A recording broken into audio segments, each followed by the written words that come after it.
démonstration. Alors, on arrive sur un écran qui est l'écran principal et qui ressemble étrangement à celui de tout à l'heure. Simplement, dans la liste des applications, vous voyez ici qu'on est dans l'application centre d'appel. Donc, les onglets qui sont présents sont des onglets un peu différents. On va avoir des contacts, des articles, des conversations Twitter, etc. Donc, des onglets qui sont contextualisés, qui sont ceux qui correspondent à cette application. Il y a une autre différence notable avec la page qu'on a vue tout à l'heure, qui est ce qu'on voit en haut à gauche. Il y a une intégration CTI. Donc, CTI, ça veut dire Computer Telephony Integration, donc une intégration, un couplage entre le système téléphonique de votre centre d'appel et l'application.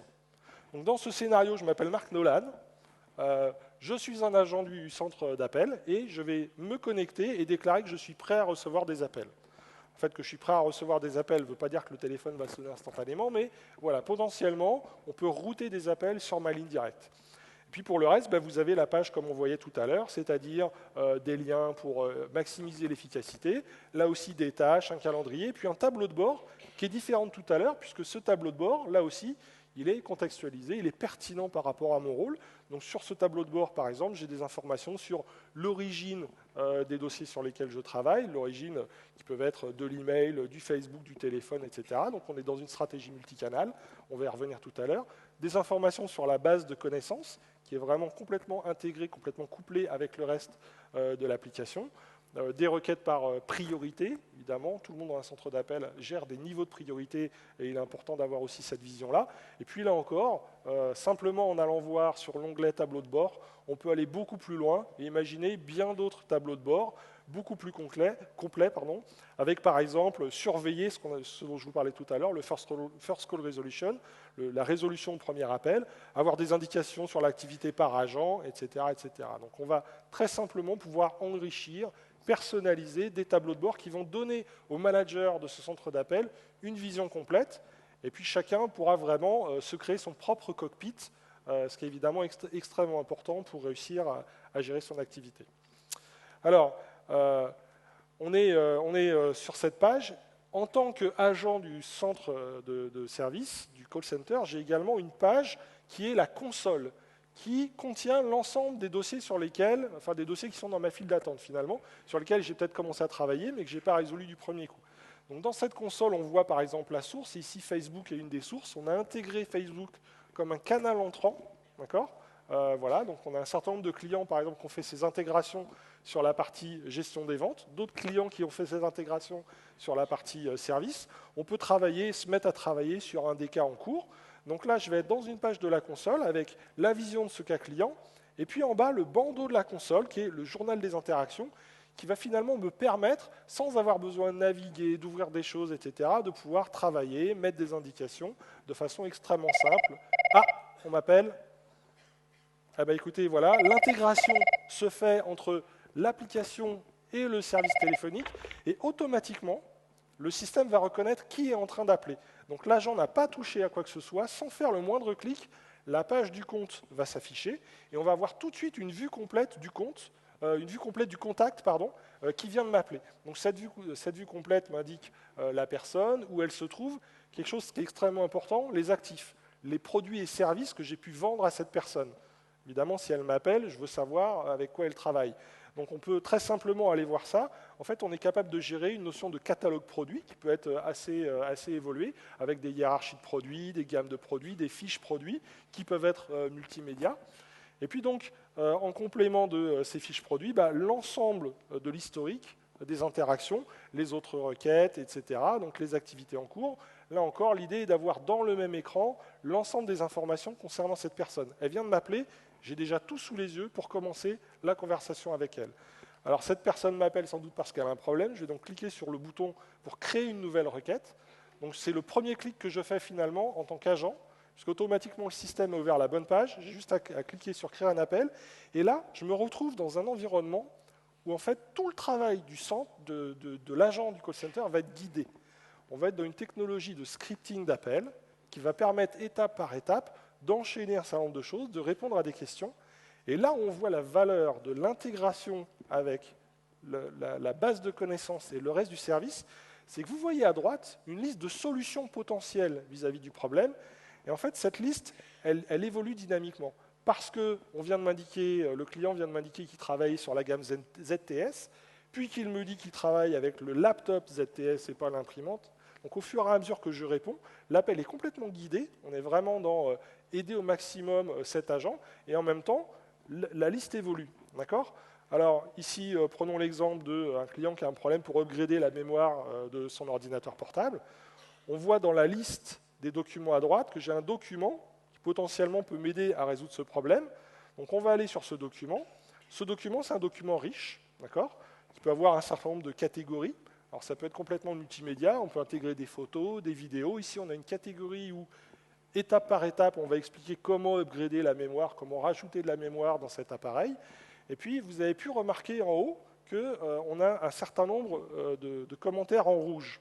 D'accord ? Ça, en fait, ça nous indique, c'est un indice qui nous dit, tiens, il y a des commentaires qui sont uniquement internes.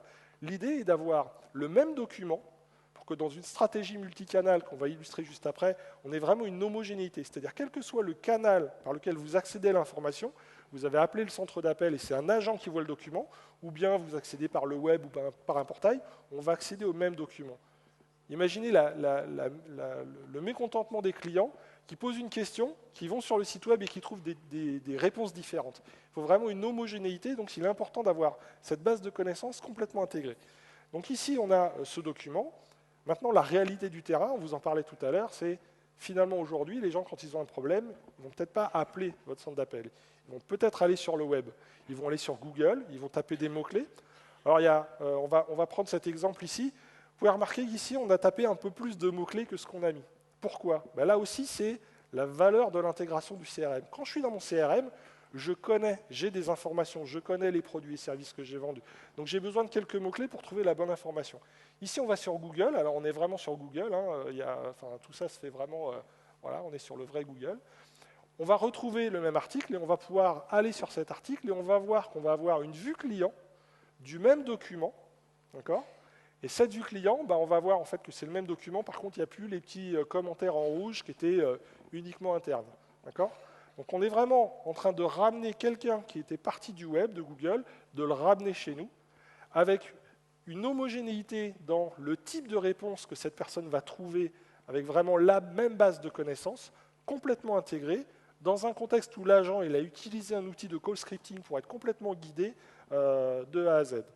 Alors revenons sur la page principale. Alors ici, on va supposer que grâce à ce document, on a réussi à régler le problème. On va juste indiquer, OK, le problème est réglé. Et automatiquement, on a complètement traité l'appel. Et on voit ici que quand on revient sur la fiche contact, la requête a été créée, traitée, fermée. On n'a pas eu besoin de faire un tas de manipulations pour gérer ça. On n'a pas eu un système avec une base de connaissances, un autre système où je gérais l'historique de mon appel. Tout s'est fait. Et Chatter me permet de suivre l'ensemble de ces informations. Donc en fait, si je retourne sur ma page principale, dans Chatter, je vais voir les comptes et les contacts que je suis, les appels que je suis, et je vois ici dans ma page que tout s'est fait. Ce qui fait que les autres personnes qui travaillent peut-être avec cette entreprise et qui suivent ce compte ou ce contact vont avoir ces informations et ils n'ont pas besoin de faire quoi que ce soit. Ils n'ont pas besoin d'aller chercher cette information. L'information, elle va venir à eux, exactement comme sur Facebook. Et elle va venir à eux parce que cette information, elle est pertinente dans leur contexte, soit parce que c'est le commercial qui travaille sur le compte, soit parce que c'est un collègue qui travaille sur ce compte, etc. Alors, comme je vous le disais, l'idée, c'est d'apporter du collaboratif sur l'ensemble des fonctionnalités du call center. Notamment, par exemple, sur la base de connaissances. On voit ici qu'il y a un article qui a été publié, qui est le même que celui qu'on a utilisé dans le scénario précédent. Et cet article, on peut collaborer via Chatter. On peut voir des nouvelles versions, donc on va collaborer autour de la base de connaissances, d'accord ? Mais également, on va pouvoir collaborer avec d'autres applications. On a ici l'exemple d'une application qui vient d'AppExchange, l'application UPS, qui est disponible dans AppExchange et qui est ce qu'on appelle dans notre jargon Chatter Enabled. C'est-à-dire qu'on va vraiment avoir des applications qui sont déjà prêtes pour Chatter et qui postent des informations sur votre page Chatter, qui sont capables de recevoir des informations. Ces applications, elles sont prêtes sur notre place de marché, elles sont disponibles aujourd'hui, prêtes à travailler avec Chatter. Et ici, par exemple, c'est une application qui donne des indications sur où on en est dans la livraison de colis. Il y a pas mal de call centers qui répondent à, par exemple, où en est mon colis, est-ce qu'il est arrivé, est-ce qu'il est chez mon point de livraison, est-ce qu'il est arrivé chez moi, est-ce qu'il est bloqué quelque part, enfin voilà. bah là, vous allez avoir des informations et ces applications sont prêtes et communiquent avec Chatter. On vous a montré un exemple relativement simple. On va prendre le cas d'un appel un petit peu plus compliqué. On va s'intéresser à l'appel 2722, qui est un cas un petit peu plus compliqué. Quand on arrive sur cet appel, vous voyez qu'on a une équipe qui travaille sur cet appel, et cette équipe, elle est composée de 3 personnes. C'est les 3 personnes qui sont en train de collaborer. Alors on a l'ensemble des news, l'ensemble des informations qui correspondent à cet appel, l'historique des derniers événements, et puis évidemment en dessous on a les informations qui concernent cet appel. Et notamment, on a des informations qui concernent le niveau de service. L'application Salesforce permet de gérer des niveaux de service et vraiment de les manipuler, de les traiter dans l'application. Et évidemment, c'est extrêmement important, si on prend des engagements vis-à-vis d'un client par rapport à un niveau de service, de pouvoir suivre ce niveau de service. On voit d'ailleurs ici qu'on a un souci parce qu'on est en train d'arriver tout près d'une échéance. J'ai pris un engagement sur 24 heures, apparemment je ne vais pas le tenir. Donc là, il faut que je puisse réagir. C'est ce qu'on appelle, enfin ce que les anglo-saxons appellent le swarming. Pouvoir très vite créer une équipe en mode commando et attraper les bonnes personnes et se mettre vite à régler le problème. Parce qu'on veut que le client soit satisfait, donc il faut pouvoir faire ça. C'est un exemple typique de collaboration. Je vais pouvoir le faire d'une façon très simple. D'un simple clic sur le bouton escalader, je vais escalader mon appel.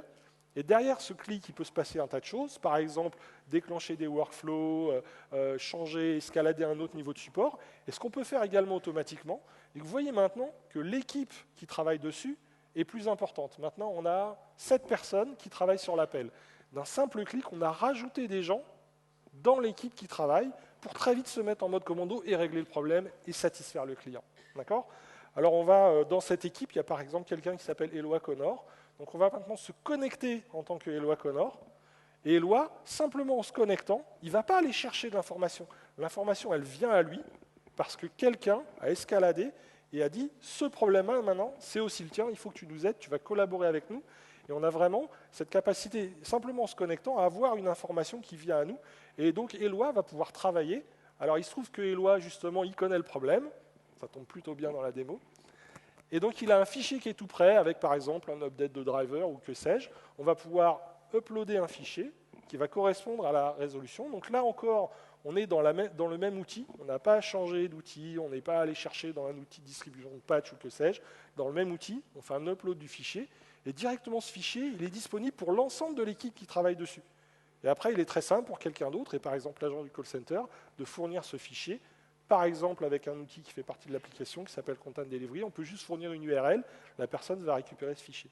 Donc on a vu un exemple de collaboration autour du centre d'appel avec une vision 360, avec du call scripting, avec un moteur une base de données de connaissances qui est complètement intégrée, qui interagit. On fait de la collaboration en temps réel. C'est vraiment le Cloud 2, notre vision du Cloud 2, au service du centre d'appel et du service client. C'est le futur de l'informatique, c'est le sens de l'histoire, et ce futur de l'informatique, il est disponible aujourd'hui. Je vous remercie beaucoup de votre attention.